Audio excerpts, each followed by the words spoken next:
thought about starting your service-based Pinterest management business, but now you're wondering how long is this going to take me to start this type of business, especially because maybe you don't have experience, then you need to watch this episode. Let's go ahead and dive in. The first thing you might be wondering is, can I even offer Pinterest management as a service if I don't have any formal degree or education specifically in marketing or business or sales? And I just want to say that you can absolutely start a service-based business with no prior experience. Now, of course, you do need to have some type of skills training / education so you understand what you are doing when you are marketing on Pinterest. Because as a Pinterest manager, that's what you're doing. You are marketing on the platform. So what I teach my students, and I do have my Pinterest Manager Academy, and that is really the one-stop shop from going from totally inexperienced to truly becoming a Pinterest management expert. What I'm teaching them is going through that process of really transforming their skills from Pinterest user to Pinterest guru, because a lot of my students are in the same exact place that I was when I started my freelance business 6 years ago. I was actually a former teacher, and when I decided to quit my job, I had no idea what the next steps would be, which might sound a little bit crazy, but we knew that we were in a spot where we would be okay for maybe 6 months to maybe even a year without me working. However, after about 8 months, I had that pull where I was really eager to start working again and really invest myself in another avenue, a creative outlet, and ultimately a way to make money for our family. So I actually did virtual assisting and social media management for a year, and then that's when I decided to pivot to Pinterest management. And I just kept having this gut feeling that Pinterest management would be a great fit for me. And the only thing I had to go off of was that I just loved the platform and I was obsessed with it from a user perspective. So then I had to really go about transforming those skills because I didn't understand really how business owners even make money from the platform. So like I said, I really had to learn how to transform those skills. So when you are thinking about the timeline in order to get started and become really a successful Pinterest manager, it doesn't need to take multiple years. We live in this amazing time where we don't have to go to college or even trade school in order to start a new career. However, there does need to be some skills training. So I shared that I started as a virtual assistant and then pivoted to social media management. And when I started my virtual assistant business, I actually did take a course that was all about skills training and really how to start your service-based freelance business.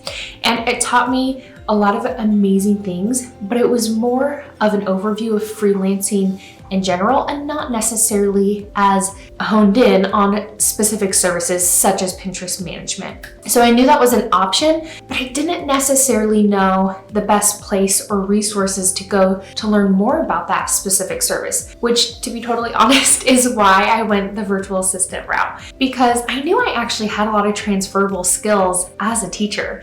I was organized, I had attention to detail, I was resourceful. If I didn't know the answer to something, I could find the answer. I was not afraid of learning new things with tech. So I really considered myself a lifelong learner. So as a virtual assistant, when I had new tasks or different things asked of me, I was ready to jump in. But ultimately, I knew a really great way to scale my service-based business was to niche down. So I want to share with you, when you are thinking about this timeline and how long it will take to become a Pinterest manager, I want to share that I really think that this is totally doable within 6 months when you have a framework to follow. I just want to say that in order to reach my income goal as a Pinterest manager, it really took me more like a year to 2 years to reach those numbers that I wanted to hit. And that's ultimately because I didn't have a blueprint, so to put it, or a clear roadmap for scaling specifically a Pinterest management business. So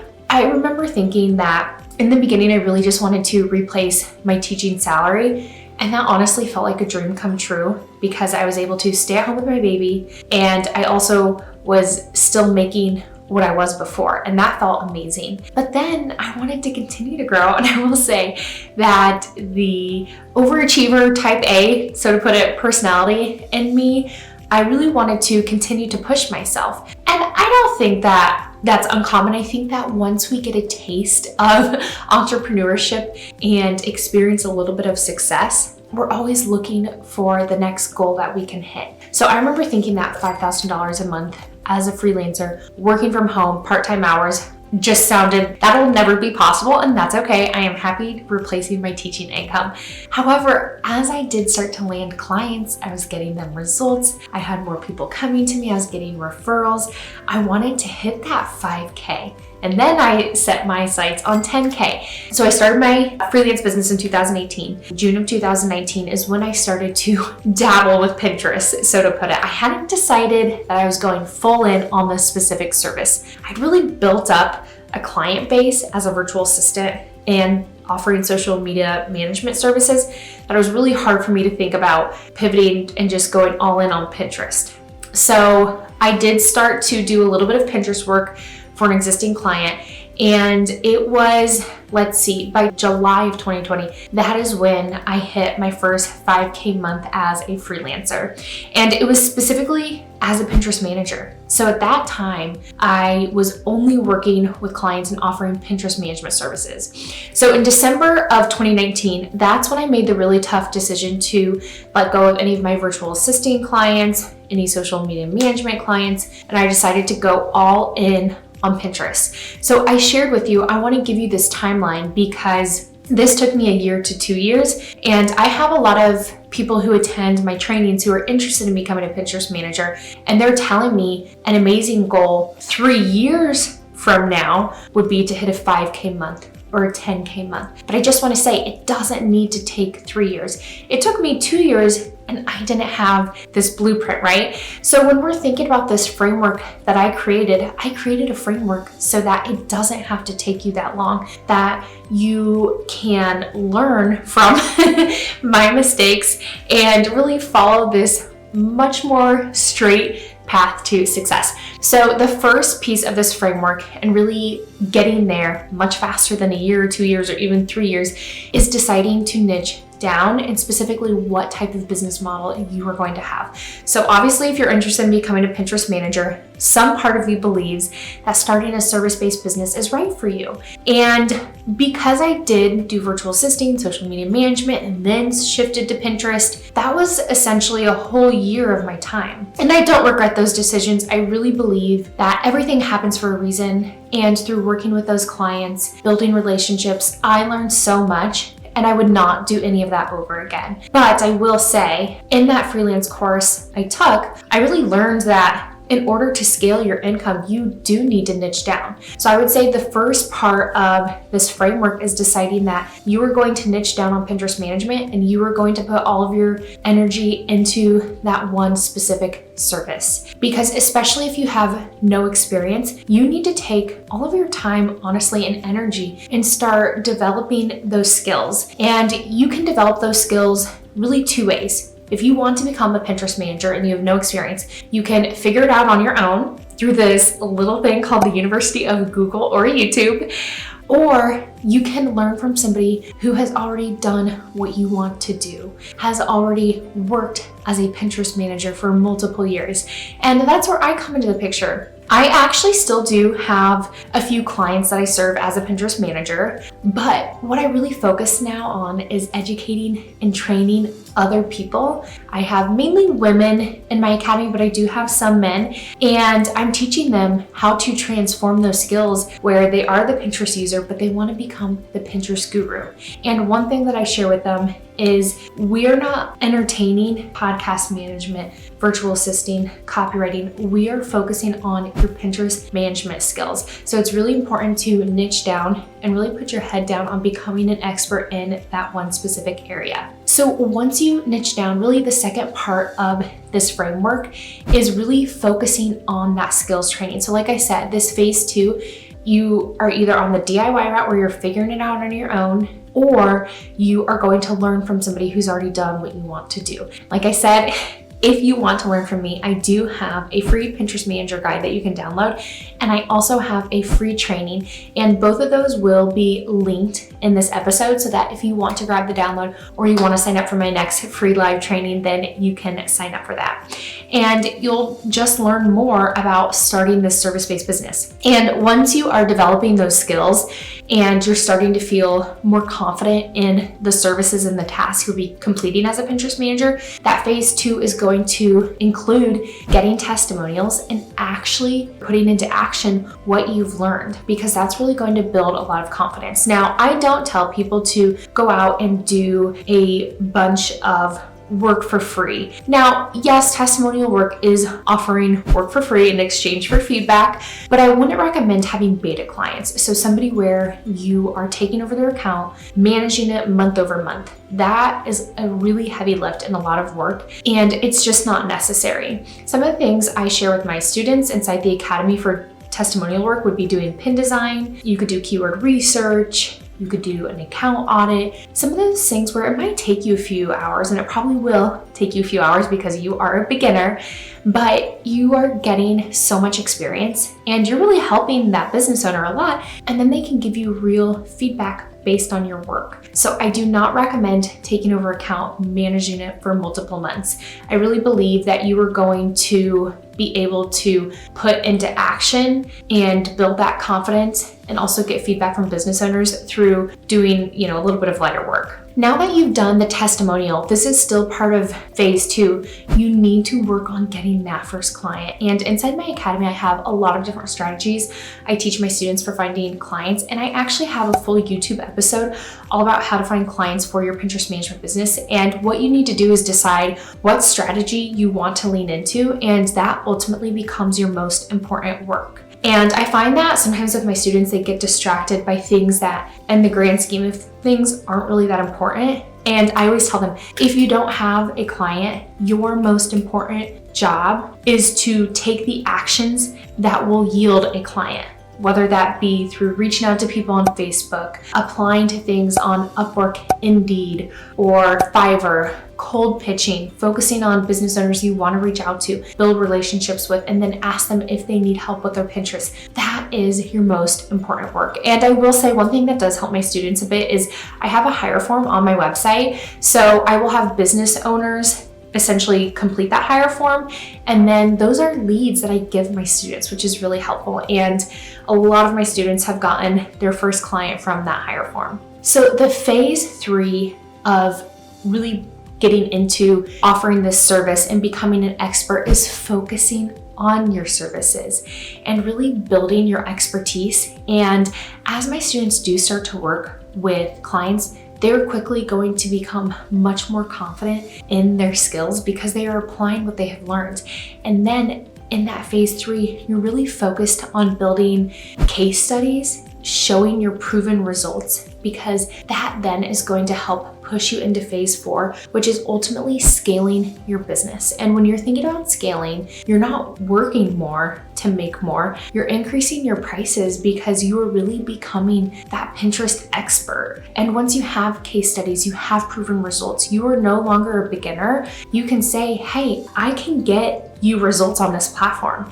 And you feel so confident about increasing those prices because you know that you are getting them results, you're getting them traffic and ultimately profit for their business. So you're scaling your service prices. You can start adding in premium offers such as VIP days or maybe even Pinterest ads. You might get to that point where you're overbooked and you actually are hiring a subcontractor or two because you need them to start helping you with account management. There are a lot of different ways to scale. And so when we get to that scaling phase, you're really thinking of 5K months and beyond. And I shared that I did hit 10K months and beyond, and that was solely just from my services. I had somebody say something to me one day on Instagram, and it was not anything negative. They didn't mean anything by it. It was a sincere question. They asked me when I share how much I made as a Pinterest manager, what I'm teaching my students and how much they can make. They said, okay, but is that from you having your academy and your digital courses? And I'm like, oh my gosh, no, it would not make any sense for me to share what I make as a Pinterest manager business coach, because that's not what I'm teaching you.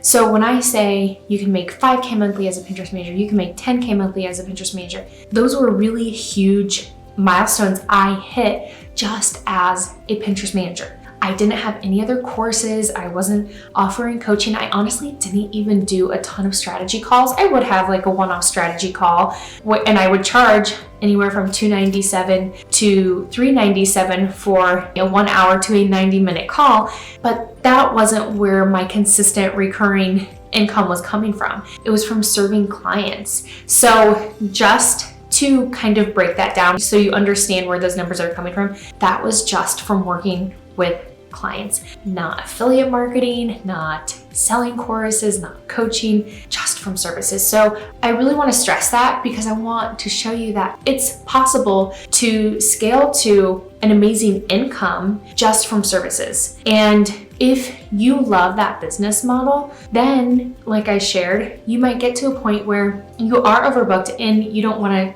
turn people away.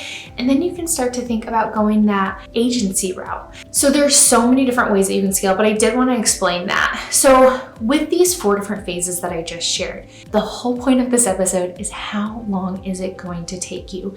And my academy, there's really 2 different options. There's 6 months or there's 9 months, and that's really the coaching time frame. And as far as the education, I find that my students, when they are taking action and working consistently, it doesn't take them that long to go through the content, but what takes a little bit more time is applying what they're learning. And so I actually have a 6-week fast action guide where it gives them like week 1, you need to get this done. Week 2, you need to get this done. And it's not graded, but for those that want to make this happen as quickly as possible, it really helps you stay on track. So I have students in my academy who get their first client in 3 weeks. I've had some get their first client in 4 weeks, 5 weeks, 8 weeks. I've had a student get their first client in 4 months. There's a lot of different factors that impact that. And it truly is you get out of it what you put into it.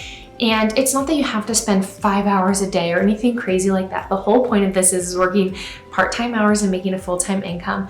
But in the beginning, when you aren't working with clients, your most important job is to get the skills training, get the experience, and then start working on getting that first client. And I find that my students who are the most successful are asking questions regularly inside our coaching channel. They are attending the live coaching calls that we have once a week. They are sharing their portfolio within 2 to 3 weeks after enrolling in the academy. They are consuming, but they are actually taking action as well. So yes, part of the work is watching the lessons, but a huge part is the implementation, showing up, and then also just asking questions if they're getting stuck. So all that to say, I have students who have quit their job and more than halfway replaced their full-time job and that full-time income within a few months. So I really believe that whether my students enroll and do the 6-month or the 9-month route, there's no reason why they shouldn't have 3 to 5 clients and be really on their path and offering that service and being successful. So all that to say, 6 months is more than enough time to start this business and be successful. So if you would like to learn more, like I said, I have that free guide, that free training that you can grab in the description of this video. And I would love for you to subscribe to my channel. I share about becoming a Pinterest manager, but then also how to market on Pinterest, lots of different Pinterest content. So I can't wait to see you soon in next week's episode. Bye for now.